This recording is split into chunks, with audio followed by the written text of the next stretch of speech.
A Carlos Raimundi aquí en Radiográfica. ¿Cómo te va, Carlos? Lucas Molinari, Leila Vitar, te saludamos.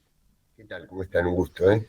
Buen día. Bien, bueno, Carlos, escribiste una nota en Tectónicos, para quien nos quiera buscar, está las dos veces con K, y se titula Democracia representativa, y vos afirmás que la democracia liberal fue revolucionaria y un avance civilizatorio, hoy ya no lo es. Queremos escucharte. Mira, para mí está clarísimo. Este, la democracia tiene, tal como la conocemos, ¿no? Con la división de poderes, la periodicidad de los mandatos, todas esas instituciones que provienen de la etapa de la Revolución Francesa, ¿no? De la Ilustración francesa que luego desemboca en la Revolución y en el fin de las monarquías absolutas. Entonces, la distribución del poder, los sistemas electorales, el poner la legitimidad no en la autoridad devenida de Dios, ni de los privilegios de sangre, sino de la voluntad del pueblo, en su momento fue absolutamente revolucionario, fue un avance civilizatorio porque se comenzó a gobernar desde otros intereses, no los de la verdadera casta monárquica, digamos, ni de la nobleza, sino de la burguesía, que era la clase social ascendente en aquel momento. Pero han pasado 250 años. Eh, en ese momento no había automóviles, no había teléfonos, no había fotografía. Para que te des una idea de la antigüedad que tiene ese sistema. Y lamentablemente no se ha renovado. Entonces vos hoy tenés que los pueblos votan y están cada día peor. Entonces vos decís, pero ¿cómo? Entonces, si ese resultado social y político es a partir de que el pueblo votó, uno tendría que imaginarse, pero entonces el pueblo votó eso. No, el pueblo no votó eso. El pueblo no vota estar peor, ni tener paralizadas las obras, ni que no le repartan comida, medicamentos. El pueblo nunca vota eso. Entonces, estamos sometidos a un nivel de mediación y de tergiversación de la voluntad popular a través de toda una cantidad de mecanismos intermedios. Algunos provienen del propio sistema político y otros provienen de fuera, de las nuevas tecnologías, de nuevos recursos, que los actos de gobierno, aún proveniendo de gobiernos votados por el pueblo, no tienen nada que ver con esa voluntad expresada por el pueblo.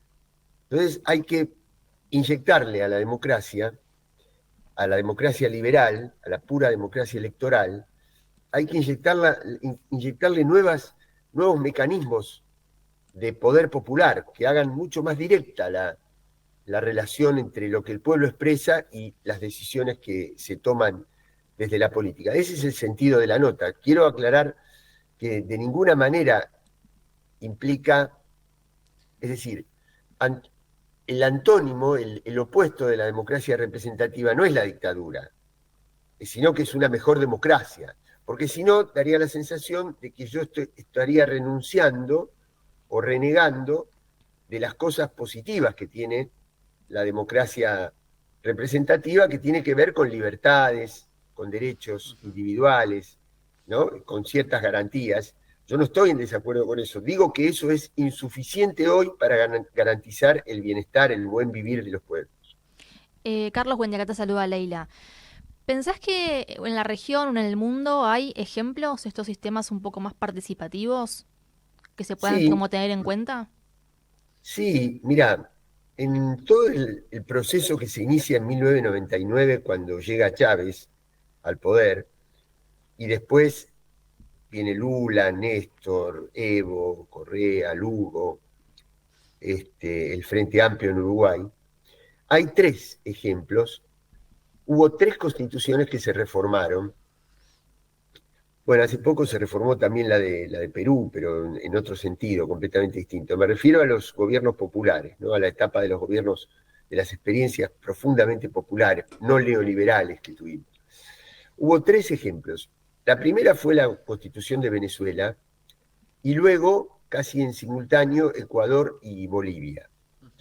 Después Venezuela intenta una segunda reforma, pero resulta que esa reforma tenía que ser rubricada, tendría que ser reconfirmada por un plebiscito, y el chavismo pierde ese plebiscito por menos de un punto, y reconoció la derrota. Para que te des una idea de que cuando al chavismo le tocó perder, perdió y reconoció la derrota y gobernó en oposición, como pasó en el 2015 también cuando perdió la asamblea. Bueno, y esas constituciones establecen derechos, establecen mecanismos, principios, como el del buen vivir, como el de la soberanía del pueblo, como el de votar a los jueces, las consultas periódicas, el mandato revocatorio, una cantidad de institutos que aún así, como ya estas constituciones tienen casi 20 años, más de 15 años, aún así hay que renovarlos, hay que reactualizar esos mecanismos, pero los hay. Te voy a dar otro ejemplo, el de la Constitución de La Rioja, que se acaba de jurar. Es quizás la constitución más parecida a la Constitución de 1949. Es decir, hay que tomar como ejemplo las constituciones sociales, no las constituciones liberales. ¿Cuál es la diferencia? Las constituciones liberales tienen como eje como sujeto central de los derechos y las garantías al individuo. Y las constituciones sociales le agregan a las garantías individuales derechos sociales, derechos de los colectivos sociales. Así que yo creo que hay un sinfín de posibilidades. Eso va a depender de cada país, de la maduración de cada sociedad, pero hay muchos institutos que ponen a prueba rápidamente la voluntad popular, ¿no? Cuando vos te dicen, bueno, muy bien, vas a paralizar la obra pública. Bueno, muy bien, quiero saber si la gente está de acuerdo. Y entonces ahí vas a tener una cercanía mayor, una distancia menor entre la voluntad expresada por el pueblo y la decisión política. Hablabas de Venezuela, hemos contado en esta semana sobre todo porque fue un tsunami informativo contra ese país, contra la soberanía, y de hecho con la gravedad del gobierno argentino que se sumó a una gesta injerencista, ¿no? Incluso más ferviente que los propios Estados Unidos. Pero decía, hemos contado que hay 5 poderes en Venezuela, uno es el poder ciudadano. Justamente, vos sabés que Venezuela tiene una experiencia de poder ciudadano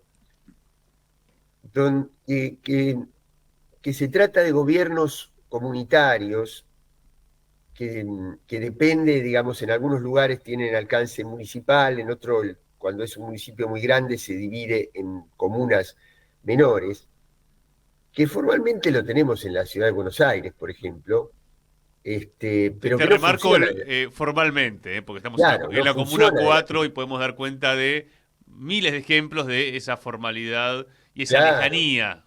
claro, claro, porque no alcanza con la formalidad, ni con la institucionalidad formal. Yo creo que en esa nota también distingo. Mirá, la diferencia entre instituciones sustantivas e instrumentales vendría a ser la diferencia que hay entre tener comida y tener una cuchara. Es decir, a vos te sirve la cuchara o el tenedor cuando tenés comida para comer, pero si a vos te sacan el alimento, ¿qué sentido tiene defender la institución tenedor si no tenés lo sustancial? Entonces, yo estoy a favor de las instituciones instrumentales o procesales en tanto y en cuanto no impliquen la ausencia, no impliquen una mera formalidad y la ausencia de la institución central, que es una comida nutritiva, es una escuela, es un trabajo, es una industria, ¿no? Y volviendo sobre lo de Venezuela, que hablábamos del poder ciudadano, vos decías la cercanía y también la posibilidad de la Contraloría. Sí, mira, la Contraloría sería el segundo paso. El primer paso es decidir. Claro. El segundo paso es controlar si la decisión se cumple. Pero el primero es decidir. Y allí deciden. Allí, por ejemplo, si conviene más un plan de gobierno, un plan de vivienda, una rotonda, un puente o una ruta o un desagüe pluvial, lo decide el pueblo. O una minera sacando el cobre de la cordillera de los Andes. Exactamente, claro. Así que nosotros tenemos que dar este debate, porque si no vamos a seguir girando en falso, girando ¿no? alrededor de cosas que ya han perdido completamente su valor. Carlos, te quiero preguntar también por, bueno, hablando de Venezuela, la postura que tomó Colombia, Brasil y México, pero más allá de eso, vemos como una ausencia, ¿no?, de organismos que intenten, cuando suceden este tipo de situaciones, ordenar un poco, ¿no?, evitar el injerencismo y demás. Hoy seguimos hablando de la OEA, ¿no?, más allá de que vimos cuál fue el rol que tuvieron en las elecciones de Bolivia, en el golpe de Estado contra Evo Morales, pero ¿qué está pasando con la CELAC u otros organismos que no terminan tampoco de tomar ese rol central en la región para, bueno, formar parte y dirimir estas disputas que se dan? Y lo que pasa es que es muy importante lo que vos planteás, pero es amplio. Eh, en principio es muy difícil competir con la OEA, porque la OEA tiene 80 años, o va a tener 76 años, y tiene instituciones muy arraigadas, tiene oficinas burocráticas en Washington, en distintas ciudades, en distintas capitales, se sostiene con un presupuesto muy grande. Es un organismo que está muy arraigado, tiene comisiones de trabajo, pertenece a un sistema interamericano de derechos humanos, la Organización Panamericana de la Salud está muy coordinada, entonces es muy difícil. Cuando vos creas un nuevo organismo, es más bien un foro político, un foro de debate político, pero no tuvo tiempo de consolidar todas esas instituciones. Eso por un lado. Al no tener esas instituciones permanentes, pero aún si las tuviera, pero al no tenerlas, depende mucho de la línea política de cada gobierno.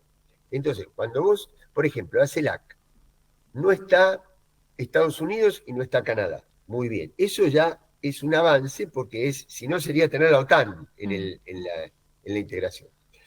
Pero si vos después tenés un gobierno como el de Uruguay, como el de Paraguay, como el de Chile, como el de Ecuador, como el de algunos países que tienen, ideológicamente son proimperialistas y económicamente dependen de quien lo financie, esté o no esté en la CELAC, las votaciones, las posiciones de esos países no van a ser progresistas. Claro. Entonces, antes que crear grandes instituciones, yo me dedicaría a crear hegemonía política y cultural en la región, de tal manera de tener gobiernos progresistas, porque es a partir de gobiernos progresistas que va a tener instituciones progresistas. Eso pasa con el Mercosur. Cuando vos tenés un Mercosur pro-social y pro-productivista, integra modelos de desarrollo. Cuando vos tenés un Mercosur integrado por gobiernos liberales, lo que hace es garantizar la integración de las firmas transnacionales, no de los pueblos. Bien. Así que, ¿no? Igual déjame preguntarte qué pensás de las posturas de Brasil, y sobre todo de Lula da Silva. Y mira, respecto a Venezuela. Lula ha sido, lamentablemente, a mi manera de mirar, de ver, él debe estar convencido que hizo lo correcto, mi opinión. Ha sido muy ambiguo, ¿no? ¿Y por qué? Porque Lula, pero hay que entender lo siguiente. Primero, el Brasil con Lula es un Brasil que ya ha tenido en sus presidencias anteriores y tiene ahora una pretensión de jugador global. Eso implica que, y además tiene en Estados Unidos una campaña electoral que asocia a Trump con Bolsonaro, por eso lo obliga a él a tener una determinada relación con Biden, con el gobierno demócrata. Pero al mismo tiempo tiene una alianza interna donde tiene que sacar leyes para poder gobernar y no tiene mayoría en el Congreso. Y son sectores conservadores sus aliados. Entonces creo que Lula ha tenido una posición muy distinta a la del PT de Brasil. Es decir, el partido de Lula ha tenido una posición mucho más cercana a lo que, o prácticamente idéntica a lo que pienso yo, Y Lula Sí, ha tenido una posición... de respeto de la soberanía de Venezuela cuando Lula salió a cuestionar directamente las elecciones y dijo o hagan un gobierno de coalición o llamen eh, nuevamente a elecciones. sí, sí, sí, sí. Imagínate que yo no estoy de acuerdo con eso. ¿Cómo de otro país le vas a decir a un país cuándo tiene que llamar a elecciones? Claro, sí, sí, ¿No? sí. Mm.